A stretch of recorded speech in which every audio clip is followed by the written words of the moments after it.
Present south film ఇండస్ట్రీలో ఒక news sensation సృష్టిస్తోంది. కింగ్ నాగార్జున త్వరలో ఓ కొత్త పాత్రలో మెరవనున్నారని టాలీవుడ్ సమాచారం. హీరోగా, నిర్మాతగా నాగార్జున ఇప్పటి వరకు ఎన్నో ప్రయోగాలు చేశారు. ఇక రియాలిటీ షోల హోస్ట్ గాను మెరిశారు.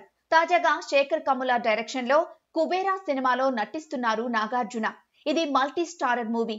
ఇందులో నాగార్జునతో పాటు ధనుష్ కూడా ఉన్నారు. ఇక నాగార్జున ఈ సినిమా తర్వాత మరో సినిమాకు గ్రీన్ సిగ్నల్ ఇచ్చారని తెలుస్తోంది. ఇప్పుడు అదే ఈ సంచలనానికి కారణం. తమిళ super star Rajinikanth, director Lokesh Kanagaraj combination లో కూలీ అనే సినిమా తెరకెక్కుతున్న విషయం తెలిసిందే. ఇందులో నాగార్జున ఒక కీలకమైన పాత్రలో నటించనున్నారని తెలుస్తోంది.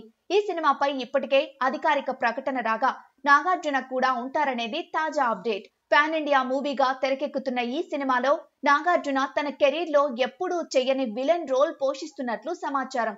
ఈ న్యూస్ ఇప్పుడు సోషల్ మీడియాని షేక్ చేస్తోంది. విలన్ క్యారెక్టర్ అయిన రజనీకి ధీటుగా ఉండే పాత్ర కావడంతో నాగార్జున కూడా ఓకే చెప్పారంటున్నారు. డైరెక్టర్ లోకేష్ పాత్రల డిజైన్ ఎలా ఉంటుందో తెలుసు కదా. ఇప్పటికే సూర్యని రోలెక్స్ పాత్రలో కొత్తగా చూపించి సూర్య ఫ్యాన్స్ కి కూడా షాక్ ఇచ్చారాయన. ఇప్పుడు అంతకు మించి నాగార్జున క్యారెక్టర్ ని డిజైన్ చేసి నాగ్కి వినిపిస్తే ఆయన ఓకే చెప్పారని టాలీవుడ్ ఇన్సైడ్ టాక్.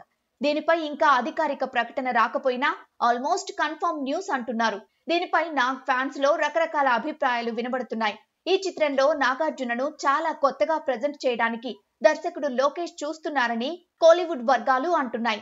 అయితే నాగార్జునకు నెగటివ్ షేడ్స్ ఉన్న పాత్రలు పోషించడం కొత్తేమీ కాదు.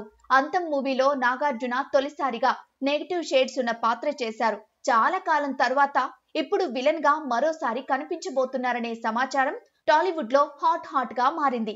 మరి ఇందులో ఎంత మేరకు నిజముందో తెలియాలంటే వేచి చూడాల్సిందే.